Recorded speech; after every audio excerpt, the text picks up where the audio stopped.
Hello, everyone, and welcome to The Spiritual American. My name is Dr. Ann O'Hare, and I'm your host. And today we will be talking about the self-critic. Maybe you've heard about this before, but we're going to dive in a little deeper this time and maybe get to the heart of what the issue actually is and how to solve it. So before we get started, please consider like, sharing, and subscribing. As you know, this helps YouTube to get our message out to more and more people. And please consider sharing with your friends and family as well. So the self-critic.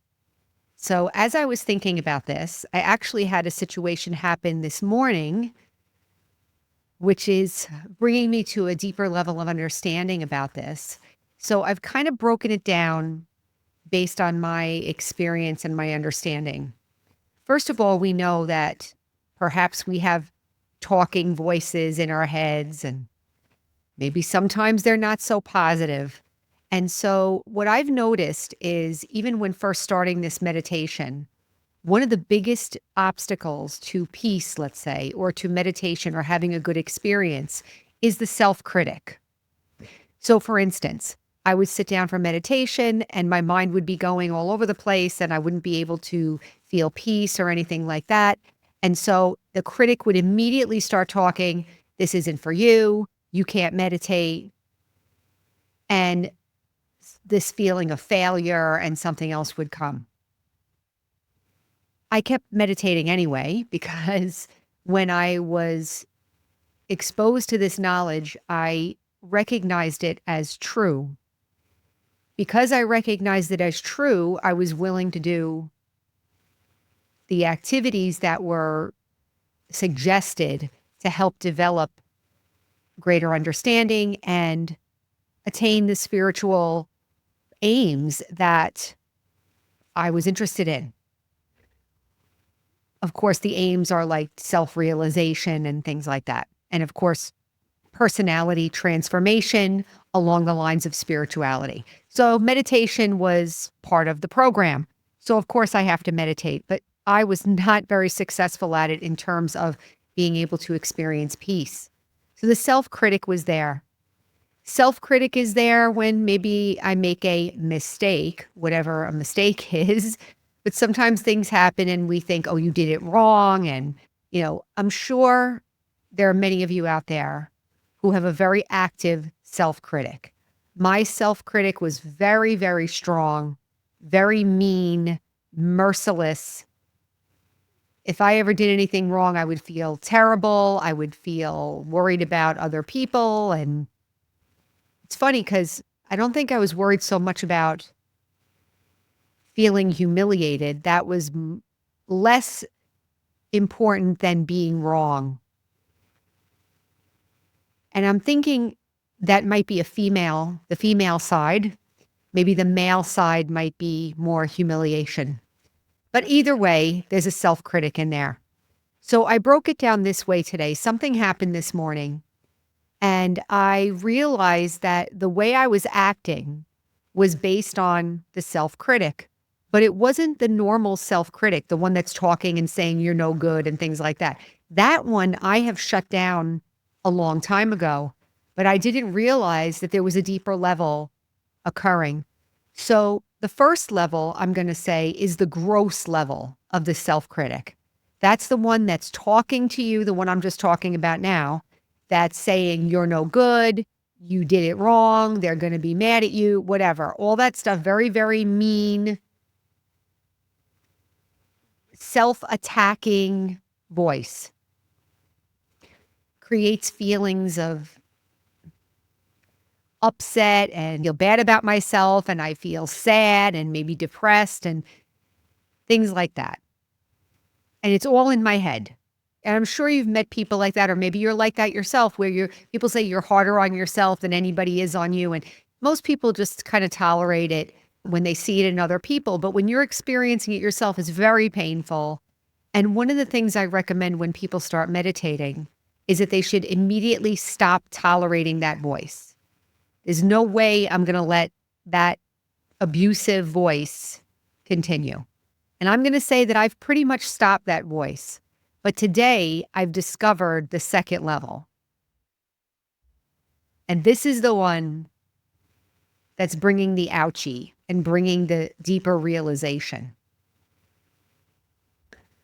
The second level is the subtle level of the self-critic. And the subtle level of the self-critic shows up like reaction to others and suspicion and mistrust.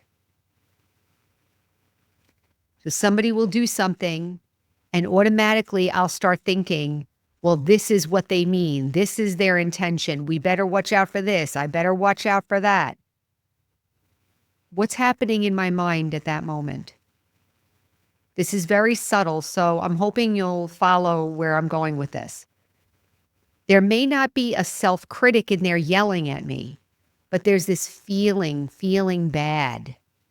I feel bad because they are going to hurt me, or I can't trust them, or it's creating this whole kind of mistrust, not really paranoid.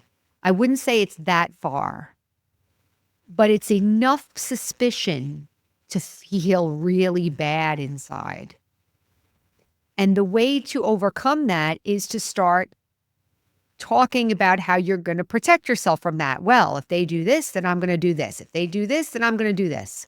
Or this is the right way to be, and that's the wrong way to be. And all of a sudden, this kind of indignant, arrogant one comes up and starts talking because the other one feels really, really bad and feels like maybe not safe.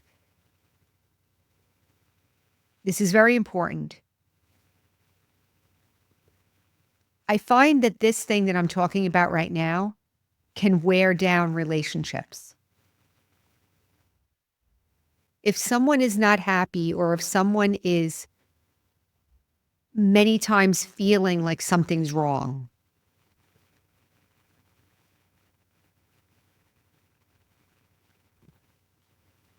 it's difficult to feel at ease with somebody like that. There's nothing wrong with them. It's just that when somebody's being like that, it's always like you're waiting for the next reaction to come from them. So today, and I'm going to share this. So this is the second level. The subtle level of the self-critic shows up like critical of others, suspicious of others, not trusting, feeling bad, and then coming up with the counterattack. Feeling right, feeling good, feeling not good, but feeling like you're on the right side of the situation, and how I'm going to protect myself and what not to do and what to do. All of that is not really peace or really authentically happy or anything like that. It's this second level of this critical self. I'm sharing it with you now because it just became visible to me. So I was thinking how to stop that one. So stopping the first one, the gross one, is kind of easy because you're basically standing up to a bully. This one's attacking me and I'm saying, no more, you're not going to attack me anymore. Okay? But this one, you have to see it first. I think I've been doing this my whole life. And I would dare say that this whole culture that I grew up with does it all the time. There's always a feeling that something's not right. Somebody's going to take advantage. Somebody's not being honest. And then there's this whole other part that comes in to try to correct that. So how do we stop that subtle part? Well, once we see it, which is the first step. So today I saw it. So I'm saying now, my thing that I'm going to do now is I'm going to watch that thing. I'm not going to try to change it or stop it completely. But what I have recognized is it must be difficult for others to be around when I'm like that, or anybody, but I'm talking about myself. So whenever I'm like that, it must not be easy to be around me. So I definitely want to stop that. So the first thing I'm going to do is watch it. I'm going to watch it. I'm going to watch how the thoughts happen. I'm going to watch how maybe it's not just in this situation. Maybe I'm doing it all the time. I kind of anticipate that it's going to be happening all the time. So I'm going to have to be brave and watch. Next thing is, while I'm watching, don't act it out. So maybe I won't bring somebody else into the conversation. Maybe if I have the thoughts, I'll just deal with the thoughts myself so that I'm not creating any more problem out here, but I'll just be quiet on the outside. By the way, in case you are picking it up, I'm sharing a process here of how to overcome different personality traits that you become aware of when you start meditating. You get to see them clearly, and then this is what you do to finish them. So first you have to watch them. Watch and don't let yourself act out when they show up. And be brave, because chances are, like I said, they're going to be happening all over the place. As that happens, it will begin to get less, and I'm going to replace it. And I wrote here, replace the self-critic with self-care. I want to feel good in my relationships, and I want to feel good, and I don't want people to feel bad when they're around me, and I don't want to distrust anybody. I want to be able to feel, and again, that's not to say I'm going to let anybody abuse me. As a matter of fact, that was the first step, right? The gross part is already taken care of. It's now this subtle part that I want to let go of. So I'm going to replace that with self-care. And what does that mean? Whenever I feel that mistrust, or whenever I feel that unease, or whenever I feel that fear, I'm not going to act it out, but I'm going to take care of myself. And I wrote down here, you don't really know what's going on with anybody else, so you're checking in with the facts. I really don't know what the other person is thinking, so I need to just stop imagining things. That's number one. And then the other thing is, whatever it is, whatever happens, I'll be able to handle it. This is very important. Part of, I believe, the self-critic, or the reason why it works, is because part of me believes that I can't handle it, or that somehow I'm vulnerable, when the truth is I will be able to handle it. And I'm taking care of myself. I don't need to create those thoughts. I don't need to be focused on anyone else. This is very difficult because it's kind of ingrained. So I'm going to now watch this thing that I'm talking about and watch how maybe it's impacting the way I talk, the way I look at people, the way I remember people, the way I behave. Take a look and see if I can remove that mistrust now, and that criticism of others and imaginations about them out of my awareness. Then what will be left? So what will be left is self-care. I'm here. I'm expressing myself naturally the way I'm here, and I have nothing against anybody. Truly. Sometimes we say we have nothing against anyone, but I'm going to say, at least for me, there were other things operating in the background, leaving me feeling really bad. And I don't want to feel bad, right? So let's do a little reflection, like a gentle reflection, just for the last few minutes, and see, maybe you can take a look for yourself and see if this that we're talking about, this self-critic and the subtle form, maybe you can relate to this and maybe take a look for yourself. So sitting quietly, let's take a moment and reflect. Just look and see. Do I have a critical voice? Check for yourself. How often does that critical voice come up?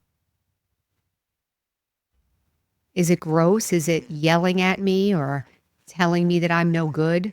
What does it say? I mean, don't get too into detail, but just notice, and notice how you feel. Ask yourself, can I make a commitment now to stop the gross form of this self-critic? There's no need to feel like I'm being bullied in my own mind.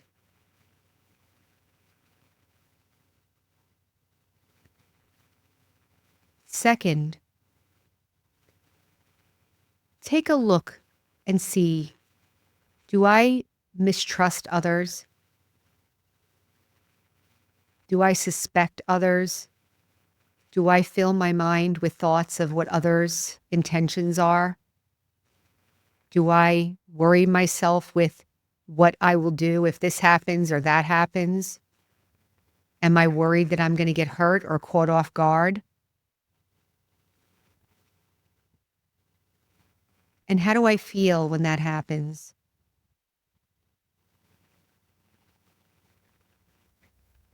See if you can make a commitment now to watch when that happens and see if you can get a little bit deeper into what that's all about. Today I talked about two things: checking the reality of it, like we really don't know. So maybe can I admit to myself that I really don't know what other people are thinking? And the second thing is that whatever happens, I will be able to take care of myself. And third, can I begin to think about committing to exchanging the self-critic for self-care? No matter what happens, no matter who it is or what the situation is, my main objective is to take care of myself. Okay, so now come on back. Hopefully that gave you something new to think about. Like I shared, definitely this is new. I'm like hot off the press. I'm sharing, but this is how spirituality works.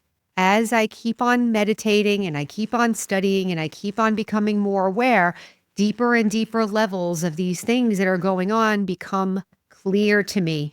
And then I can look at them and deal with them with the commitment to self-care and let them go and be more fully there and more fully happy and engaged in relationships in the way I want to be.